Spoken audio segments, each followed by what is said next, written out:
On les retrouve, nos chers invités, Firmin Teko Agbo, chroniqueur politique. Il est également le directeur du Centre de recherche et de géopolitique internationale, Firmin Teko Agbo.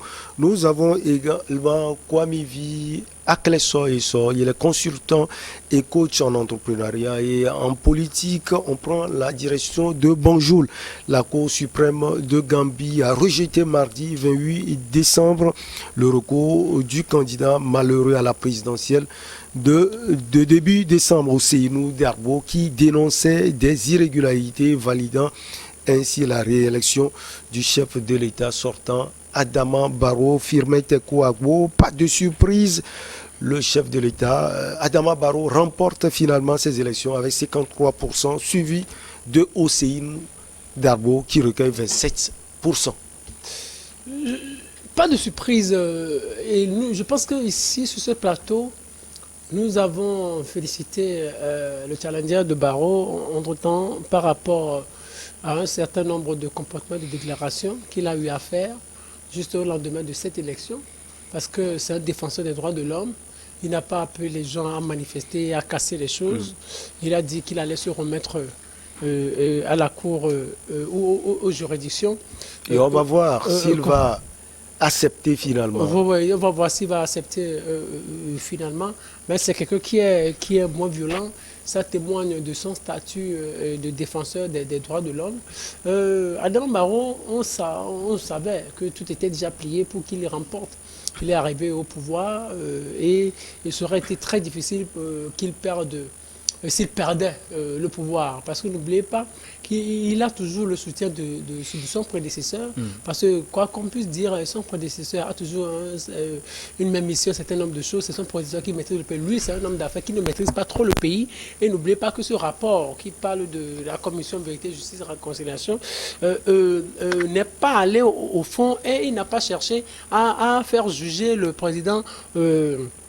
Le président Yaya Jammeh, parce que il se serait compliqué la situation. Il a plutôt tenu une attitude de rassembleur. C'est pour cela que même ceux-là qui n'aimaient pas, les fans de Yaya Jammeh, peut-être beaucoup même auraient voté pour lui. C'est tout ce qui aujourd'hui le conforte dans sa position et qui lui donne cette victoire. Le challenger n'a pas toutes les cartes pour pouvoir rempiler. Donc Adama Barrow, il a gagné, même si on le reproche un certain nombre de fraudes ou de situations anormales. Ça aurait été très difficile pour le challenger de le battre dans les urnes. Pour le moment, c'est Barrow qui est président. Donc nous prions juste qu'il y ait la paix dans ce pays et qu'on n'aille pas aux actes violents. Alors jusqu'à aujourd'hui, on n'a pas connu aussi, même si une manifestation a été dispersée à Banjul et dans les environs, Coach et à Clesson, vous pensez que Ousseynou Darbo va finalement accepter la réélection du président Adama Barrow? En fait, s'il a déjà accepté, c'est pourquoi au lendemain de la proclamation, il n'a pas fait comme la plupart de nos opposants traditionnels font, d'aller réclamer le ressort dans la rue. Donc s'il a essayé en justice et qu'il a reconnu la force des institutions, c'est qu'il est déjà préparé pour accepter le verdict. Ouais. Et étant lui-même juriste, il comprend cela. Et comme c'est un défenseur des droits de l'homme, il peut le faire aussi. Et ce que moi je pense qu'il ne devait même pas aller à la Cour constitutionnelle parce que d'ores et déjà, quand l'autre a 53 et que vous avez 27, c'est-à-dire que s'il avait 40, si c'est qu'il avait 40 quelques, on pouvait, même si on annule beaucoup de voix de l'autre côté, ça ne va pas venir à son avantage. Moi, ce que je déplore dans ces chefs d'accusation, c'est qu'il dit que Adama Barrow aurait distribué l'argent aux gens.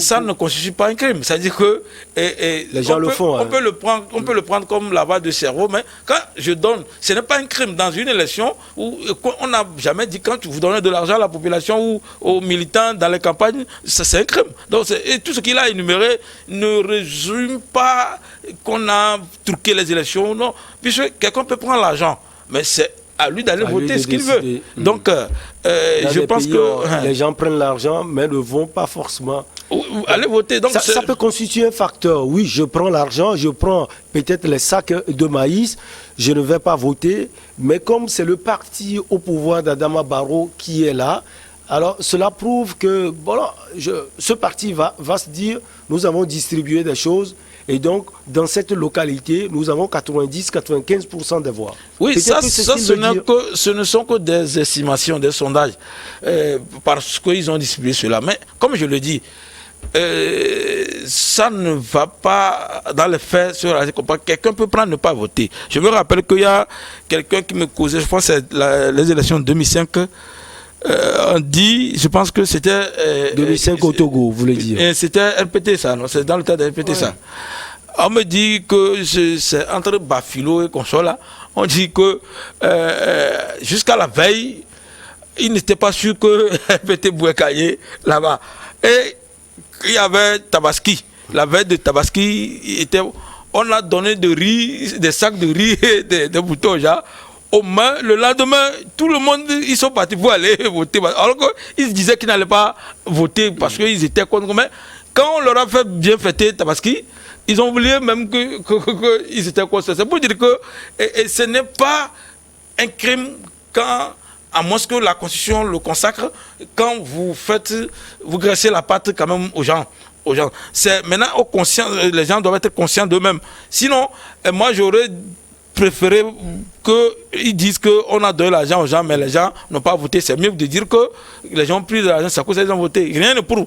Personne, on n'a pas dit à quelqu'un de signer sur le bulletin que j'ai pris l'argent pour qu'on puisse décompter. Voir ceux qui ont signé que oui, ils ont pris l'argent pour faire ci. Et donc, moi, je pense que c'est une fuite en avant. Il sait déjà qu'il a perdu. 27, c'est cas. Entre 20 et 50, il y a au moins 30. Donc, c'est énorme. Il peut pas, il sait très bien qu'il n'a pas gagné. Il n'a pas gagné et il ne peut pas aussi le remporter. C'est difficile. Vous voyez, quand on tente les recours, souvent, ça tourne autour de 3 ou 2-3%. Il n'y a jamais eu un recours où on a dit 45% de votes sont revenus. C'est très rare. Donc je pense que c'est ce que lui-même a déjà compris. Firmin Tekou Agbo, le candidat président élu, définitivement des défis à relever après 4 ans ou c'est 5 ans de gouvernance. Oui, même bien avant de revenir à ça, mais quand le coach parlait de fait de distribuer au fait de l'argent, au fait, ce n'est pas une mauvaise chose en soi, mais souvent on parle d'achat de conscience. Oui, on parle d'achat de conscience, bien sûr, constitutionnellement, ce n'est pas interdit, mais sauf que moralement, on ne trouve pas ça bien. Vous imaginez, c'est-à-dire, c'est pas trop bienséant qu'un candidat distribue de l'argent comme ça au vu et au su de tout le monde. Elle dit, vous prenez de l'argent, vous allez voter pour moi, vous prenez de l'argent. Nous sommes en Afrique, même si ça se fait dans certaines contrées, comme cela est dénoncé en Gambie. On parle d'achat de conscience, mais ce n'est pas interdit, mais surtout que ce n'est pas bienséant. C'est pas bienséant, quoi. C'est-à-dire, ça ne rend pas trop propre l'élection. Ça ne rend pas trop propre l'élection. Mais on peut le faire, mais pas au vu aussi de tout le monde. C'est-à-dire, vous achetez la conscience. Donc, laissez les gens aller vous voter librement. Bien sûr, on sait que quand on parle d'élection, on voit tout. On peut manipuler les gens, on peut tout faire pour amener les gens à te voter, à te choisir. Mais en ce qui concerne l'argent, même le fait qu'on parle aux gens, qu'on convainque les gens, c'est une façon de les manipuler aussi. Mais pour l'argent, comme l'argent c'est quelque chose de bizarre, quand on voit que vous mettez un peu de l'argent dedans et des sacs de riz, ça veut dire autre chose. En Afrique, on peut vous dire, bien sûr, vous affamiez les gens à dessein. C'est-à-dire pour qu'au jour des élections, ceux-là qui avaient toujours faim, lorsqu'ils vont trouver à manger, donc ils vont aller voter pour vous. C'est comme dans certaines localités en Afrique, on dit des gens passent des années sans voir la couleur de 10 000 francs, la couleur de 2 000 francs. Et en pleine élection, quand vous leur donnez cet argent, vous leur donnez le billet de 10 000, ils vont dire waouh! Donc si c'est pour 10 000, moi je vais aller voter, donc il n'y a pas de problème. Et quand vous promettez des choses aux gens, vous dites votez, alors mettez ceci dans les urnes et vous aurez 20 000, vous aurez 30 000. Les gens vont se dire ah, c'est déjà quelque chose de beau. La personne vote sans tenir compte forcément de la portée de l'acte qu'il pose. Mais toujours est-il que vous avez votre résultat. C'est pas bienséant, constitutionnel, c'est pas interdit. Il n'y a aucun test de par le mot qui l'interdise, qui interdise. de façon formelle, l'achat de conscience, sauf que c'est pas trop cool. Mais des défis à relever par rapport au président, bien sûr. Vous savez, la Gambie s'est engagée sur la voie de la démocratie depuis le départ de Yaya Jammeh. Maintenant, il revient au président d'assainir les finances publiques. Il revient au président d'assainir les finances publiques pour faire venir les investisseurs. Il revient au président de lutter contre la corruption. Il revient au président de faire cesser les crimes, les crimes qui se commettaient sous Yaya Jammeh. Il revient au président de faire baisser, de relancer les chantiers économiques, de faire baisser le taux de pauvreté et d'accroître la croissance dans ce pays-là. Et puis il revient au président de véritablement jeter un regard sur cette commission. Justice, c'est justice, vérité, réconciliation. Je ne sais pas pourquoi c'est les trois mots là, souvent qui sont dans la commission. Dans toute la si c'est ça justement. Si on dit réconciliation tout court, parce que justice, si vous ne rendez pas justice à la personne, il peut pas y avoir réconciliation. Or, justice demande à ce que chacun paie les conséquences de ce qu'il a créé. Donc moi je préfère qu'il trouve un autre nom pour cela. Pour répondre à la question, je vais même revenir sur Firmé en disant que en fait ce n'est pas que les partis au pouvoir qui donnent de l'argent. Moi j'ai une vidéo de Jacques Issi qui faroutait, qui donnait de l'argent aux gens. Jacques Issi c'est qui? Les gens ne le connaissent pas. Jacques Issi le connaît. Ces derniers moments-là qui s'est tué un peu, c'était lui qui faisait le beau temps dans le car, et c'était même lui qui est au créneau. Hein, quand Issi parle, parce que le Togo va trembler même. Donc je ne sais pas pourquoi ces derniers moments-là il s'est tué. Sinon j'ai des vidéos sur lesquelles lui aussi il faisait le phare aussi. Donc ce n'est pas forcément le gouvernement. C'est pas seulement le parti au pouvoir. Même on reproche cela à un certain nombre de partis de l'opposition aussi. Oui. Donc c'est ce qu'il dit. Oui, c'est ce que je rappelle. Donc c'est pour dire que si on n'arrive pas un jour à changer la mentalité des électeurs, normalement, ouais, je donne l'exemple des Américains, parce que ça me plaît. Aux États-Unis, c'est celui qui fait cotiser beaucoup plus à la population. C'est celui-là qu'on voit qui peut être un bon. C'est-à-dire que quand vous venez, c'est la population qui cotise.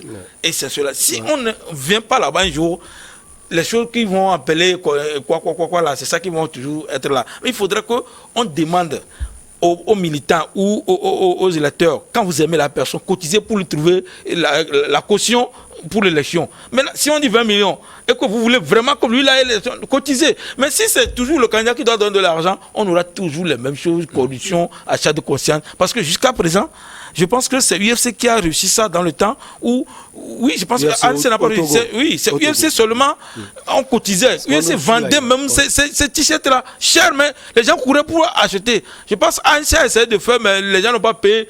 C'est l'UFC même qui a pu mettre ça en pratique. On achète, on vend de n'importe quoi, très cher même aux gens, les gens achètent comme ça, que des tiers. Donc, je pense que si on pouvait faire valoriser ces gens de choses où ce sont les électeurs qui cotisent, il n'y aura pas sûr que lui là donne de l'argent. Parce que la population, n'a qu'à comprendre qu'une fois que vous prenez l'argent de la personne, qu'il devienne mauvaise ou pas, vous avez participé. C'est vous-même qui avez vendu votre capacité, votre vote. C'est vous qui l'avez vendu. Donc, inutile d'accuser ça. Maintenant, moi, je me dis que on connaît déjà le pays africain, ils ont le même problème. Et on connaît nos dirigeants. Ils ne sont pas là pour régler les problèmes. Ils sont là pour remplir leurs poches très souvent. C'est ce qui est là. Sinon, Ouattara, qui s'approche de 80 ans en allant, va encore vouloir être... Ouais, il avait perdu son Premier ministre. Il avait perdu, c'est pourquoi il a fait ça. Oui, c'est ce qu'il a dit. Le président octogénaire qui devait aller se reposer, ils sont là pour être encore pour continuer. Même quand nous parlons de Congo, là, il va vouloir encore empiler après. Nous, on a la chance que notre président, c'est un jeune. Même quoi que les gens disent, il n'a pas encore 80 ans.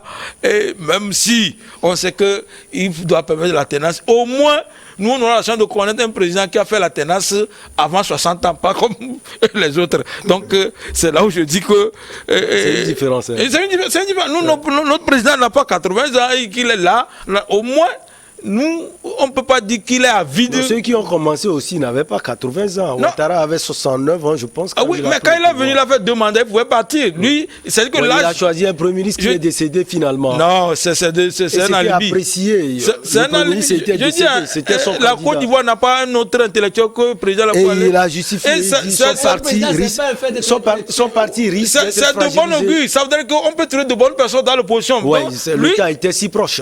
Il pouvait laisser. Il y a comment dire, la Finguessa, les Bédier aussi qui se postulaient. Pourquoi ne pas les laisser devenir président aussi? Est-ce que c'est écrit que c'est forcément dans le camp de Ouattara qui va avoir? Est-ce que quelqu'un est prêt à laisser le pouvoir comme ça? En réalité, si on respecte la Constitution, quand ton temps passe, tu laisses l'autre venir. On ne laisse pas. On choisit, on va voter, c'est la population. C'est ce que je dis. Ici, sauf qu'ils n'ont pas laissé la population choisir. Ce que Ouattara fait, c'est ce que je dis. Nous, que les gens disent que je défends le Togo, ce n'est pas le cas. Moi, je ne défends pas quand le Togo n'a pas le droit. Ce que je dis. Non, vous dites c'est clair, il est jeune. Nous, on a un président jeune. L'interrogation, est-ce qu'il va arriver à 80 ans? Non, ce que vous le dites? Non, le président dit que si c'est que ANC et ses partis satellites dans le temps n'avaient pas comment dire, coupé les pieds à Gbagbo. Quand Gbagbo disait qu'on a qu'à donner un mandat au président fort pour qu'il puisse partir et accepter les réformes, si on avait fait ça, Fort ne devait même pas encore aller être dans ce mandat. On a compris, on va marquer la pause. Vous êtes des Togolais, donc je comprends. À chaque fois, on revient au Togo avant d'aborder le sujet sur le Togo, la pause. Et on revient pour la suite. Et cette suite, c'est le Togo.